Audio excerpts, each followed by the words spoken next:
الشيطان الرجيم. بسم الله الرحمن الرحيم. الحمد لله رب العالمين، والصلاة والسلام على سيد المرسلين وعلى آله وصحبه أجمعين. رب اشرح لي صدري ويسر لي أمري wahlul 'uqdatam min lisani yafqahu qawli. Subhanaka la ilma lana illa ma 'allamtana innaka antal alimul hakim. Wala haula wala quwwata illa billahil aliyyil azim. Kitab Fathul Mu'in, muka surah 94. Petok bawah sekali. Petok bawah sekali. Cuma minggu lepas petok bawah sekali itu baca dah. Baca dah. Kemudian terjemahan di separuh. Saya baca semulalah petok bawah sekali itu.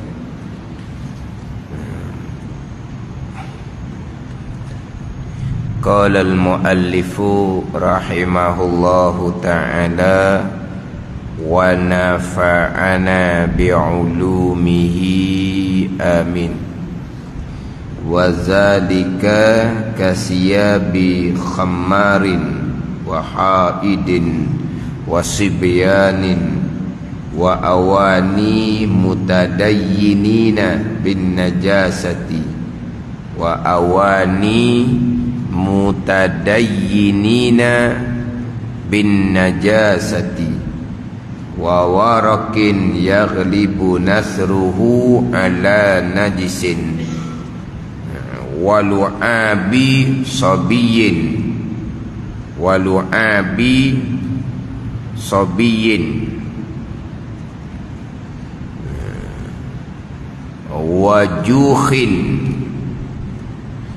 wa jukhin ishtahara amaluhu bisahmil khinziri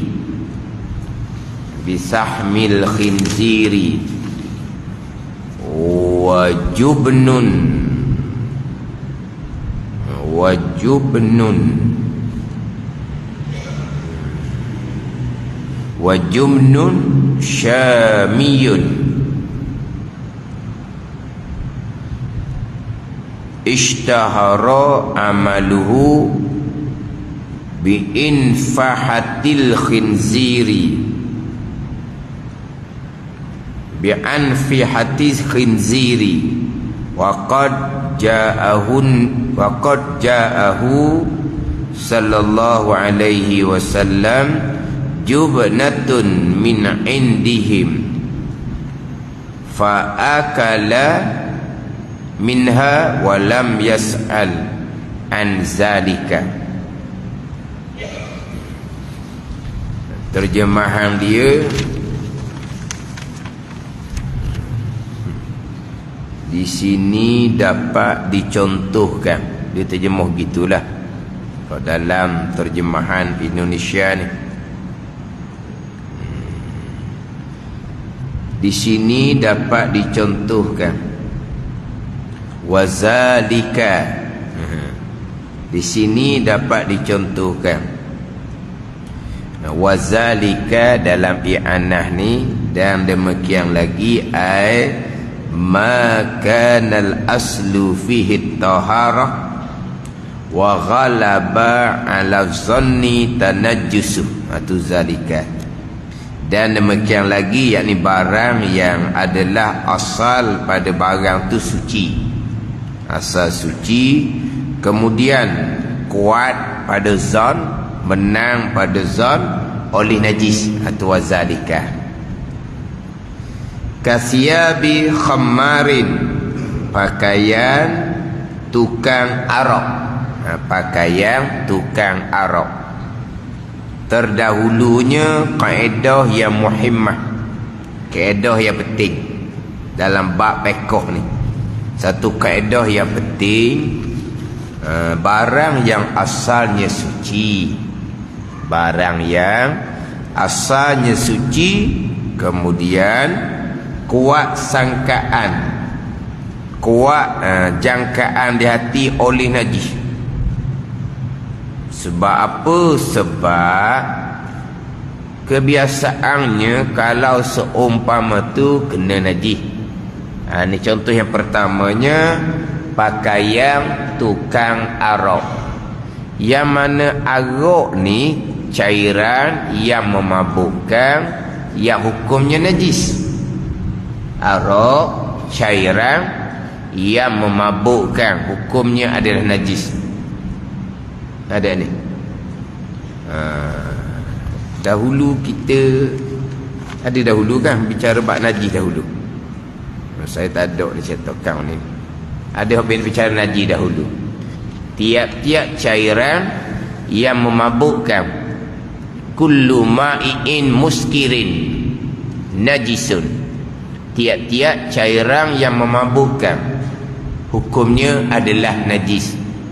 Kullu ma'iin muskirin. Tiap-tiap cairan yang memabukkan, hukumnya adalah najis. Kalaulah memabukkan tapi tak najis, atau memabukkan tetapi bukan cairan, maka hukumnya tidak najis. Macam contohnya debu dadah. Dia panggil apa? Dadah, serbuk, debu. Jadi dadah tu memabukkan, tapi dia punya debu dia tu tak hukum najis.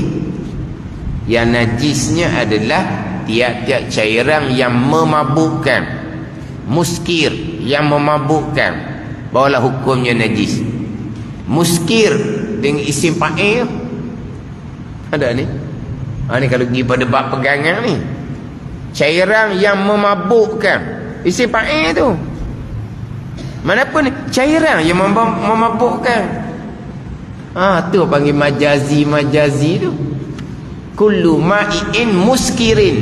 Dia tak cairan yang memabukkan. Siapa yang memabukkan? Cairan tu lah, arak tu lah yang memabukkan. Yang menjadikan Allah Ta'ala makhluk tak bekas.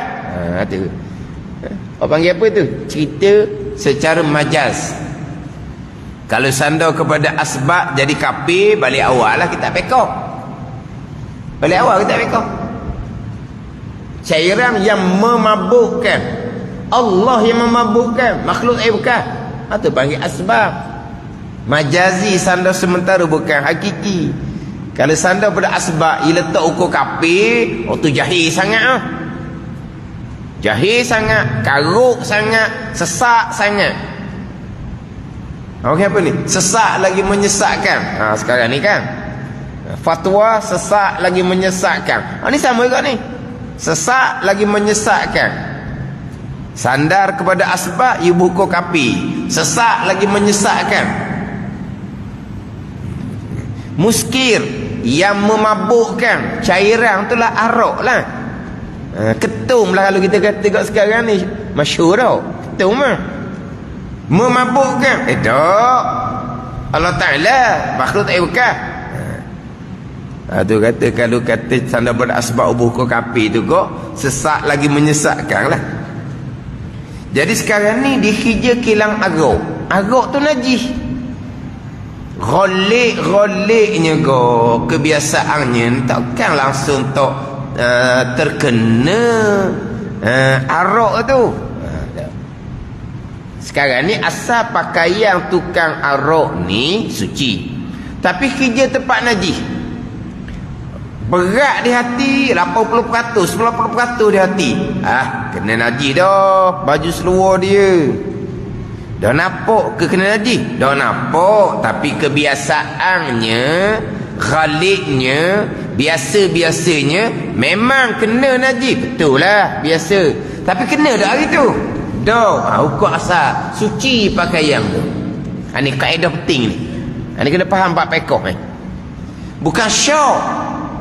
Syok 50 pakaian tu kekal suci, syok 50 pakaian tu kena dah arak yang najis ni. Syok tu tak berat mana lagi, 50-50. Hak ni Ghalabatuz zanni, mana apa ni? Berat sebelah jangkaan kena najis. Zon ni 60%, 70% panggil zon tau. Ghalabatuz zanni ni nak kita pak yakin dah tu. Mana ni? Kuat jangkaan di hati, pakaian tukang arak mesti kena dah arak. Kerja dah pagi pak petang. Sebab apa kamu kata kuat jangkaan di hati kena najis? Biasa-biasa memang kena. Hak hari lepas-lepas memang kena. Cuma hari tu tak nampak kena. Tapi biasa-biasa memang kena lah. Hak kena tu yakin najis. Hak tu sesalah najis lah. Memang hak lepas-lepas dah memang kena lah. Memang kena ni percikan daripada arak najis biasa. Memang kena. Kena hak tu najis. Tapi hari tu nampak tak kena? Tak nampak kena. Tapi biasa kena. Berat hati 90% dah kena. Tapi nampak tak kena? Tak. Tak yakin. Hukumnya suci pakaian tu. Faham tak baik kau?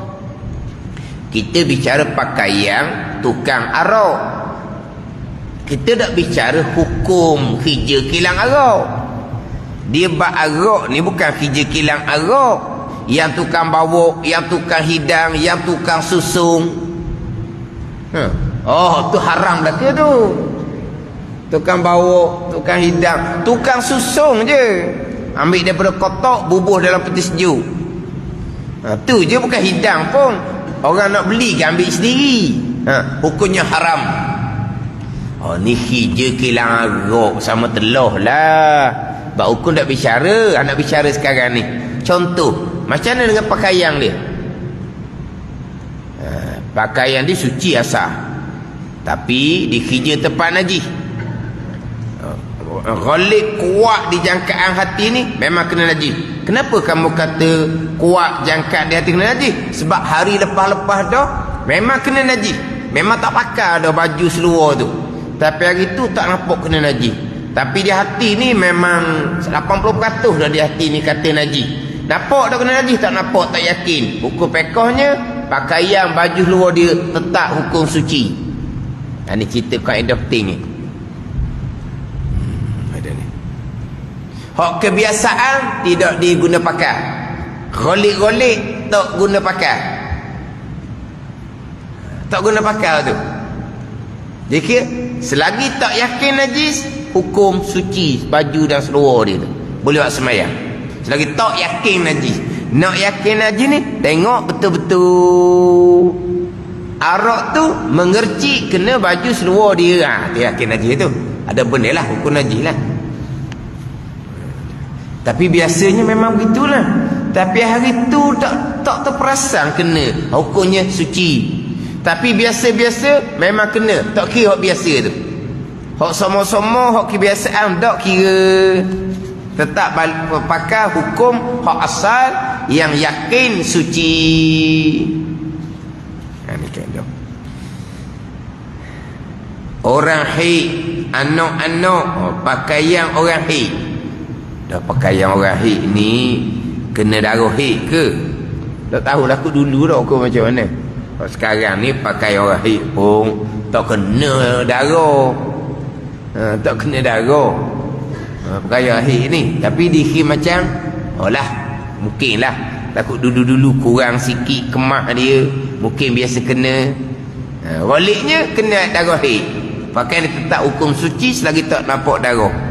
Dan anak-anak kanak-kanak. Kita pergi pada kanak-kanak.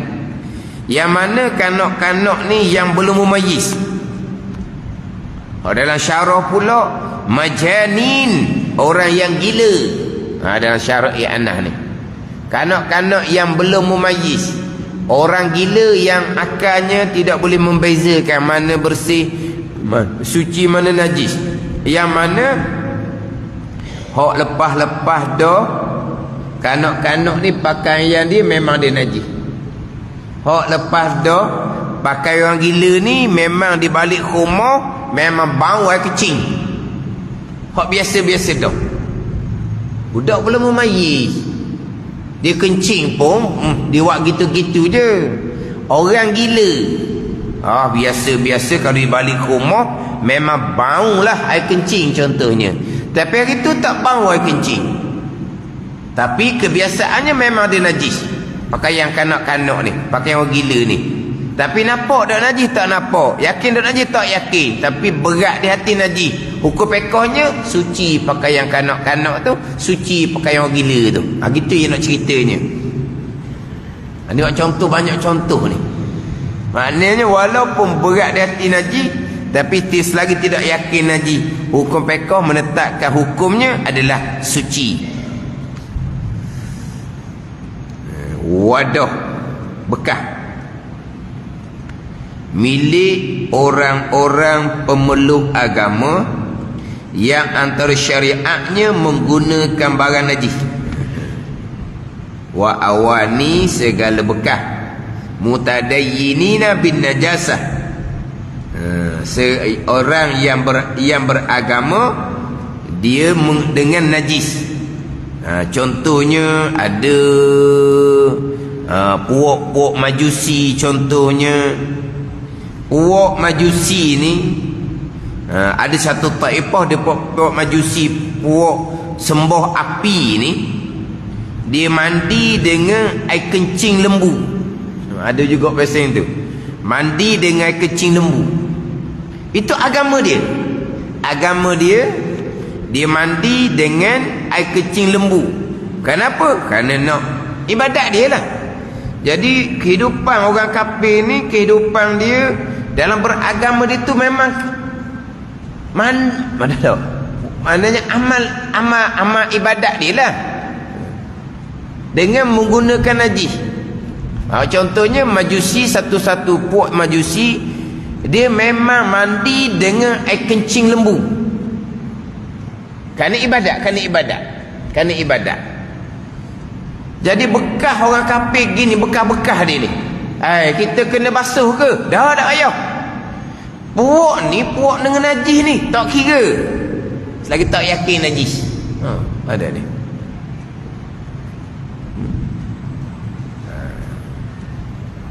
Walaupun ibadat agama dia tu ada ketika menggunakan najis, dah mandi dengan air kencing lembu kerana nak ibadat. Macam mana dengan bekas-bekas? Bekas dia ke? Kalau kita nak kata bekas tau. Kalau kita kata kereta mana? Dah kereta lah. Dia naik kereta, dia mandi dengan air kencing lembu. Kalau bekas tak apa tu mana? Kalau kereta, kita beli kereta orang kafir, hok memang ibadat dia dengan najis.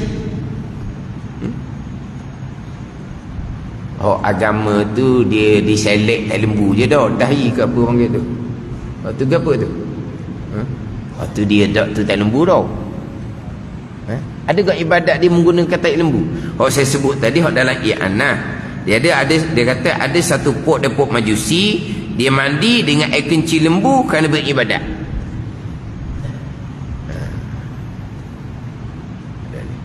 Mana kalau katalah agama dia memang menggunakan barang najis. Menggunakan barang najis ni lah. Lepas tu macam mana kalau kita beli kereta dia? Kalau kereta dia nak kira warna tu,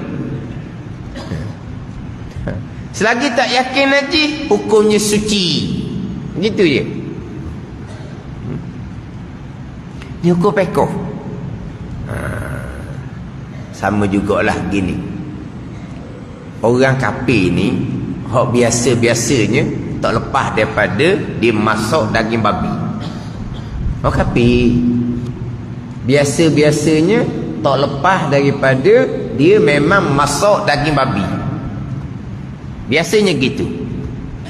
Kemudian tak kira lah rumah tu kita beli ke, dia dulu sewa, kita sewa kemudian ke, tak kira lah. Macam mana rumah tu?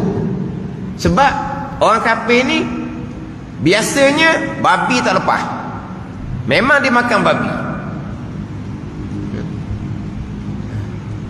Kalau atas singki tu adat katalah, biasanya memang dia penuh ni, penuh siang tak panggil, dia penuh tu babi lah atas singki tu. Biasanya gitu, ghalibnya gitu, kebanyakannya gitu. Di hati kita pun atas singki tu. Lepas tu macam mana? Pergi ambil tu, cek DNA, ada tak DNA babi di singki tu? Gitu. Hukum fiqhnya suci. Kita duduk mikir. Roliknya orang ni tuan rumah asal, rumah tu dibeli, penyewa yang terdahulu disewa kemudian. Orang kafir ni tak lepas dia makan babi. Biasanya gitu. Dah. Yakin ke tak? Memang nak yakin macam mana tak nampak. Tapi biasanya tak pakai hukum tu. Tetap singki tu hukum suci. Tu hukum pekok. Orang pula boleh dia makan babi, tapi dia makan babi bukan makan dengan tangan tu. Dia makan dengan apa ni? Dengan apa panggil tu? Speak, ya. Dia makan waktu tu, dia makan dengan babi dengan tangan. Kau orang makan babi ni. Dan kalau makan dengan tangan, tangan dia tu basah-basah, pegang pulak ni, mulah. Apa ni? Mulah pintu tu lah, mulah pintu bilik. Macam mana? Nak basuh air tanah belaka ke tak tu? Kalau main dengan babi ni tak boleh basuh dengan air jernih tu. Kena basuh air tanah. Nak basuh air tanah ke tak? Tak payah. Itu pekok. Mana? Melainkan yakin. Yakin macam mana yang sewa sebelum tu orang kafir tu kawan dia. Dan kawan itulah yang beritahu ke dia, rumah tu dia nak keluar, kamu nak masuk, kamu masuklah. Jadi masa dia pergi rumah kawan dia tu, dia nampak kawan dia tengah masuk tengah basuh ke taki ke tak kira. Daging babi atas singki. Tu yakin tu. Tu kena basuh air tanah lah singki tu. Sebab dia tengok kawan dia tu, orang kafir yang sewa sebelum tu, memang daging babi dalam singki tu. Dia nampak terang-terang. Tu yakin. Tu memang kena basuh dengan kaedah basuh najis mughallaza. Ada ni. Hak yakin hak sekarang ni dah. Bahasa dia dengar dari radio tu lah. Dia disebut kalau ada keberangkalian, contohnya atas singki, maka basuhlah dengan air tanah. Sebab ada keberangkalian. Kita tak pakai. Tak pakai. Keberangkalian tak pakai. Selagi tak yakin dia letak daging babi atas singki tu hukumnya suci. Ada ni. Bukan keberangkalian kecil ni, keberangkalian kemungkinan besar. Sebab memang orang agama ni memang dia makan babi, tak kira. Cuma kalau kuat sangkaan di hati, kerana ghalib kebiasaannya mereka ni tak lepas daripada najis mughallaza babi, hanya sunat sahaja. Kita basuh sebagaimana kaedah basuh najis mughallaza. Sunat kita basuh. Mana kalau nak basuh atas singki tu sunat. Kalau kuat jangkaan di hati, kerana kebiasaan mereka orang kafir ni makan daging babi, maka keberangkalian kemungkinan besar memang dia letak daging babi atas singki tu hukumnya sunat. Kita basuh sebagai basuh najis mughallaza, sunat saja. Tapi tak suruh cerita banyak-banyak lah. Tak suruh cerita banyak-banyak. Nanti kan bukan atas singki je. Macam tadilah. Kalau atas singki, dah dia basuh babi tu mesti dia pakai dengan tangan. Ke dia pakai sarung tangan dengan plastik. Lepas tu tangan pula dia pegang pula mulah pintu. Habislah rumah tu dengan basuh air tanah. Tu banyak cerita lah tu. Tu banyak cerita. Ada ni. Dia payah sikit lah. Payah sikit sebab apa? Dia main dalam hati. Main dalam hati lah. Sebab itulah nak mengelak daripada keraguan daripada pelanggan kan. Kalau kata homestay ditulis untuk orang Islam saja. Kalau kata dobi untuk orang Islam sahaja. Adakah mereka ni tak faham hukum fiqh? Bukan. Mereka nak jaga pelanggan. Sebab apa? Bila pelanggan ni Hukum pekoh kata suci. Tapi kalau hati duduk bolak balik, kita nak semayang situ. Akhirnya pelanggan akan kurang minat. Kalau kata homestay itu orang Islam, orang bukan Islam silih berganti. Jadi orang Islam ni dia semayang, dia apa, dia ada keraguan. Hukum pekoh betul lah hukum suci sebab tak yakin. Tapi kalau orang ragu, dia akan cari rumah lain lah. Sama dengan hak dobi. Hukum pekohnya, walaupun yang dobi tu orang bukan Islam, walalah kita katalah kebiasaannya mereka tak lepas dari daging babi, tak lepas daripada minum arak, tak lepas daripada najis anjing contohnya. Memang orang ni memang dia peluk anjingnya, tidur dengan anjingnya contohnya. Pakaian dia biasanya, tapi hukum pekoh tak pakai tu. Hukum pekoh tetap pakai suci. Pada ni dah dia babi lagi, arak lagi, lepas tu anjing pula main duk peluk. Nak kira pada ni pakaian dia, kebiasaan tak lepas dari najis mughallazah tadi. Hukum pekoh tetap hukum pakaian orang bukan Islam yang datang ke dobi tu, pakaian dia hanya kotor bukan najis. Itu hukum pekoh. Tapi kalau pelanggan ni orang Islam ni kenang dah, masuk-masuk tengok Allah, dia masuk ke tempat dobi, bukan kata orang bukan Islam, anjing dia bawa masuk ke tempat dobi. Orang nak gitu kan berundur balik. Bukan kata yang di tempat dobi itu bukan Islam, yang biasa tak lepas dari najis mughallazah, dia bawa anjing pula.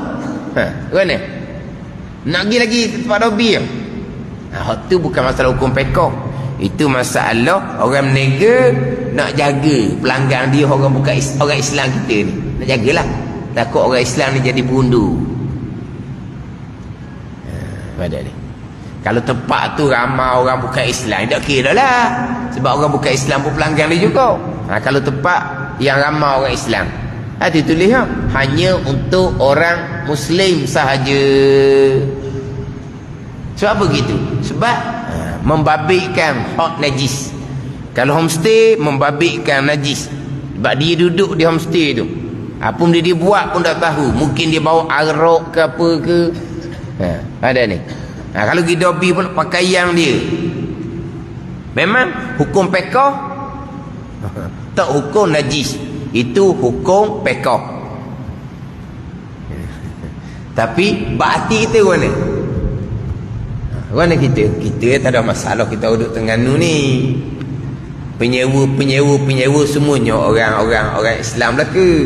Kalau kita tempat penyewa sebelum tu, kita sapa-sapa, dia baru cabut tempat nyembah dia.